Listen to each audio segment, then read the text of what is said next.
TNA Wrestling crossed the line again and produced an excellent turning point full of thrills, spills, surprises, and more importantly, top, top quality wrestling, as you would imagine TNA does. Now, let's begin with the pre-show. And I did say on the Impact review that it was going to be Zaya Brookside and Savannah Evans. But in fact, it was a triple threat match. Rosemary was included as well. So that's my prediction was wrong because I said Savannah Evans would win, assuming it was going to be a one-on-one match. But Rosemary was included in the match as well. And I think the winner of this definitely has championship gold in mind. And it was a great, fun triple threat match between these three. Um, Zaya Brookside showing what a great prospect she is. Savannah Evans looking strong in this as well. And Rosemary was just Rosemary. She was fantastic in this. And it was just a fun way to start the action. Joe Hendry, before this match, spoke about the Turkey Bowl match, which would be happening later on in this. But this was a fun way to start the pre-show. Lots of back and forth action. There was a bit where Zaya Brookside hit the Brookside bomb on Savannah Evans, but walked straight into a spear from Rosemary, and she covered Zaya Brookside and gets the win. Rosemary definitely has knockout gold in mind, and it's not the last we see of Rosemary on the show. More on that a bit later on. GM Miller interviewed Macklin about his match with walking weapon Josh Alexander, the no DQ match. And Macklin vows to make Alexander pay tonight. Well, we will see if that happens. The first match on Turning Point was an excellent encounter. Mike Santana, Frankie Kazarian, both veterans in the sport of wrestling. It was a great back and forth match with this. Santana doing his best work in TNA, definitely for sure.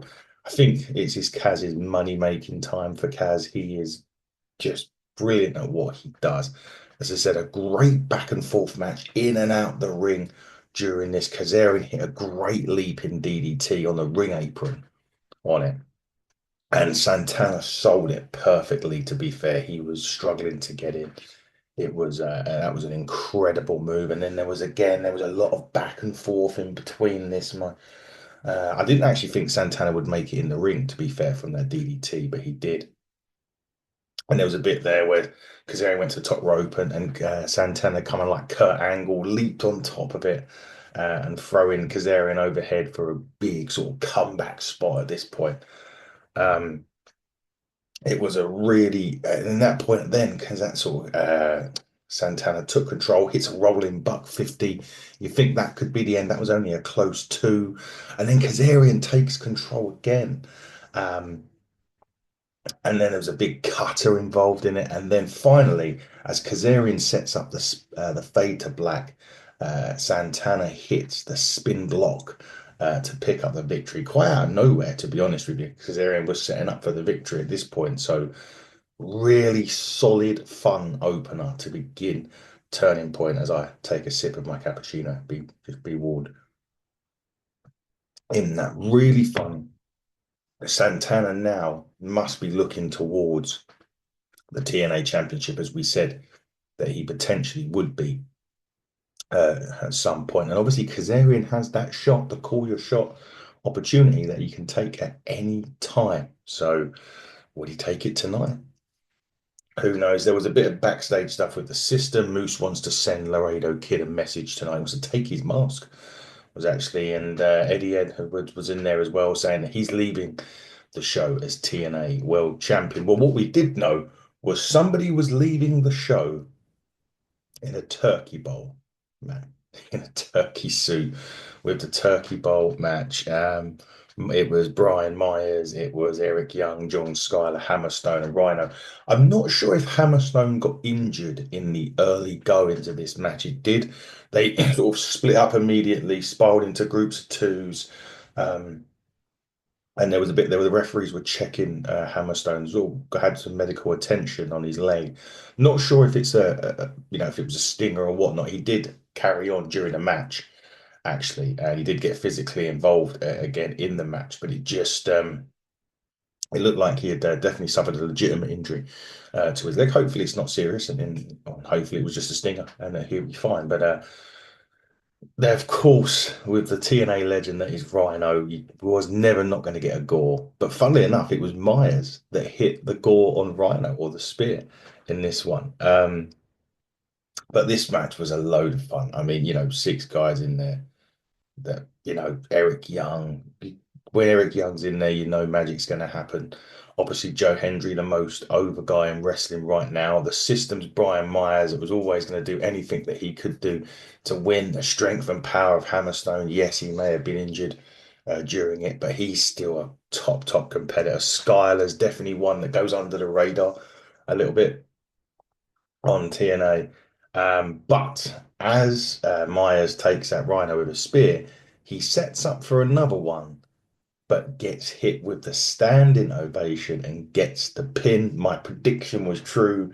Brian Myers eventually had to wear the turkey suit. He did try and flee the scene, so to speak, but got hit with an attitude adjustment and then a gore. And the fans were chanting Turkey Myers as the suit gets put on him, which was quite hilarious. But Turkey Myers it is, and the prediction's right. Joe Hendry won.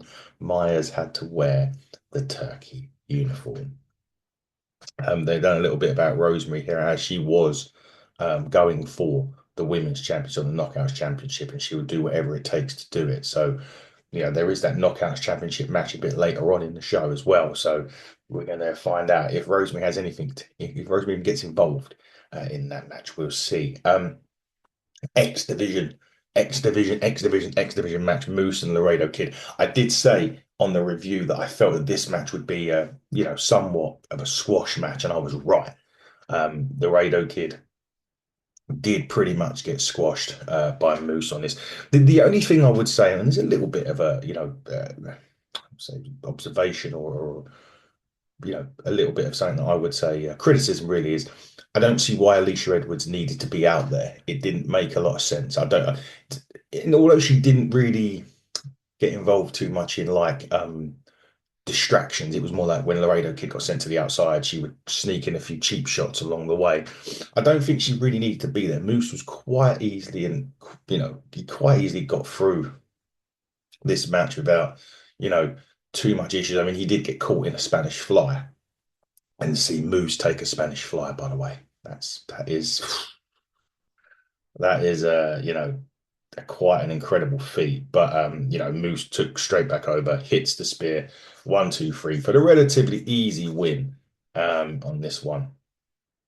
But yeah, I was a bit surprised that Alicia Edwards needed to be out there. As again, she didn't get involved, but for a few sneaky cheap shots, I don't think there was really any need, to be honest with you. That's just my view. Moose was quite able to beat Laredo Kid on his own. But there we go. No DQ, Alexander versus Macklin. And I tell you what, I've seen some no DQ matches in my time. This was brilliant. I thought this was great. They took tables out. They were stiff shot in. They had chairs, they had trash can lids, they had forbidden doors were coming out of the ring, and they were, the forbidden door got smashed into pieces. But there was an item that I'd never seen before. I mean, the fans during this match, by the way, were chanting, "This is awesome," and it absolutely was. It was fantastic. Macklin and Alexander just going at it, going at it, going at it. The one thing that I would say that I'd never seen before was the black bag. They bring out the black sack and you expect thumbtacks or Lego. This was bullet shell casings. Yes, you heard me right. Bullet shell casings. Which Josh Alexander got hit with a super KAI onto the casings for the victory. And Hanny Fan, you know what? He's brilliant when he does this because he says Macklin is bulletproof. Well, there you go. Hanny found the one for the big commentary. Brilliant on commentary, like Hanny found it.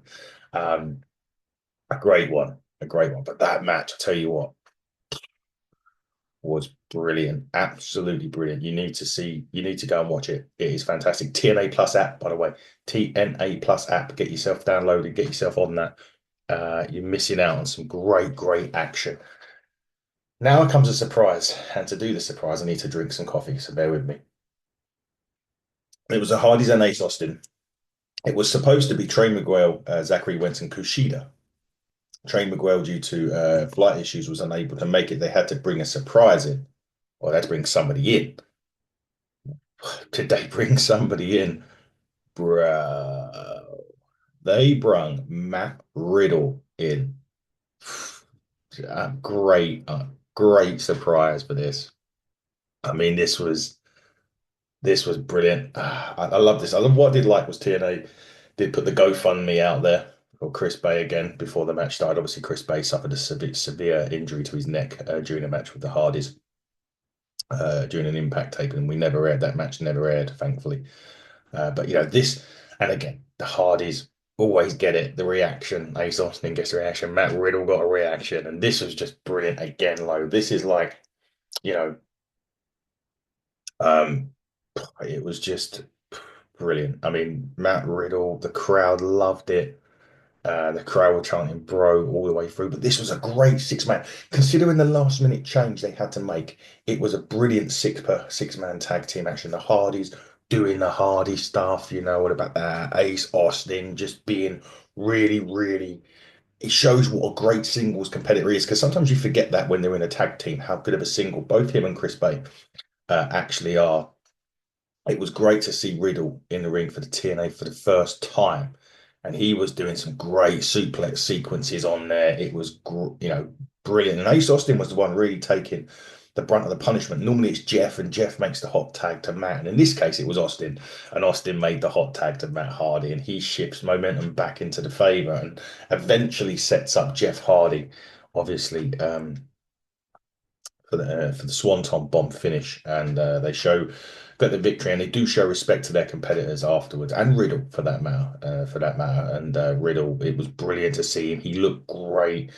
Is that the last time we're going to see Riddle in a TNA ring? I mean, there's Speedball Bailey potentially shoes to fill there. So more of Matt Riddle in TNA, please. TNA, that'd be great to see Riddle. I know he's in MLW and stuff in the minute, but it'd be great to see Riddle permanently in TNA. Knockouts championship. I'm lost for words sometimes with these knockouts. I mean, sometimes you think, again, I did get the prediction right. I got the score right as well, 2-1. Slamovich did pick up the victory in this 2-1. But again, this was just, I don't know. Sometimes you just can't run out of great words to put into describe this division. The knockouts division is simply, I don't know. I don't know if there's, WWE, AEW, I don't know if there's any division that can stack up to these knockouts. It is just brilliant. There was a package power driver on the outside of the ring, on the unprotected floor, onto Jordan Grace early on in this. It was, some of the stuff that they were doing in this, they were countering muscle busters and, everything else. And it's just, the crowd loved it. The crowd were into it. They were really into Jordan Grace as much as Master Slamovich. I mean, Grace hit a vertebrator during this for a massively close two in this, and then Slamovich done this, hits this wild looking tornado DDT, and then floats over and hits a guillotine choke, and does the referee, the old Hogan arm check that he used to do before he used to do that, and exactly done that, and on the gut wrenching shake from Jordan Grace, excuse me. But then Jordan Grace got the roll up to actually level up. Slamovich was 1 up at this point. And then Grace would look like she was frustrated. She went immediately after Slamovich. Normally after the pin, you get your little rest break. No, Grace was in it. big time. She was going out ground and pounding. It was really, really, at this point you're looking at Gracie, you're like, maybe she is going to win this championship, and actually they went to the rafters and Rosemary, who she come out of the shadows into the background to get a closer look at the action. So, you know, but eventually the package power driver from Masha Slamovich picks up the victory. It's early, guys. It's early. Rosemary was in the background watching, but it's clear to see Rosemary's got her sights on this. But this match was absolutely outstanding. It really, really was. As I said, you run out of great things to say about a division. It's so, again, they're just fantastic. These knockouts just knock the ball out of the park every time. Speaking of time, it's main event time. Nick Nemeth, Eddie Edwards for the TNA Championship. Again, Alicia Edwards at ringside. I can understand it a bit more on this one. But yeah, I can understand it on this one. Great match. Again, Eddie Edwards, Nick Nemeth, veterans of the sport. They work so well together, considering they've not been in the ring together too much. I mean, since Nick's come into TNA, obviously they've had interactions and stuff like that. But remember, Nick's been away. Nick's been in WWE for like 16 years, so that he would never really have had a chance to face sort of Eddie Edwards one-on-one. And it was brilliant. The fans were playing their part and fuck the system and Alicia sucks and all of that stuff. But there was a bit involvement in Alicia Edwards, of course. She was obviously going to get involved in it again. A great back and forth match. Um, Alicia Edwards gets ejected from ringside as well on this, and then she comes back. Of course, of course she does. Nemeth grabs her hair from the ring apron, but ducks when Edwards charges at him, and he gets it. And Nemeth then gets hit with a cheap shot from the title, and Edwards followed up with a Boston Knee Party, and you're thinking, hold on a minute here, what's going on? But it was a super close 2 count. And Alicia's still at ringside. Hanny fan is going crazy. Like, what is she still doing here? It was great. Hanny fan, he was so good, by the way. So, so good. Um, Edwards then went for the die-hard driver, but Nemeth counters, hits a danger zone, and that got a 2.99. This is what I'm saying. These two just worked so well. It was, brilliant. It was so good. Brian Myers then appeared in the turkey suit. He gets in the ring, but before he can do anything, John Layfield appears in the crowd again, and he literally come out and he takes Myers' head off with a clothesline from hell. And you do wonder what he was saying. Do you remember he was in the systems locker room? I was making that point. And then, of course, the danger zone is hit. The 1, 2, 3, and that was that. Nick Nemeth retains the TNA Championship. What a great match. What is the relationship with him and JBL, though? That is a question to be answered. But to be answered, this coming week on Impact, we are going to see PCO and Sami Callihan versus the Good Hands. We're going to see Kushida versus JDC versus Ace Austin versus Trent Seven versus Leon Slater in an X Division title eliminator.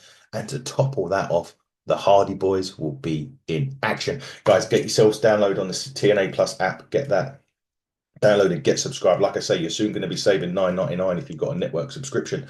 What better way to get a new subscription in? And then TNA, you can watch TNA Impact, you can watch all the special shows, all the pay-per-views, and go to the vault and watch all the TNA stuff that you can dream of. But this event, Turning Point, was fantastic. TNA put on yet another super show. We're going to be back with some more TNA next week, and we're going to be back with some more shows throughout the weekend. But until then, everybody, this has been the Hit the Turnbuckle podcast with a Turning Point review. Buckle down, stay safe, and cross the line.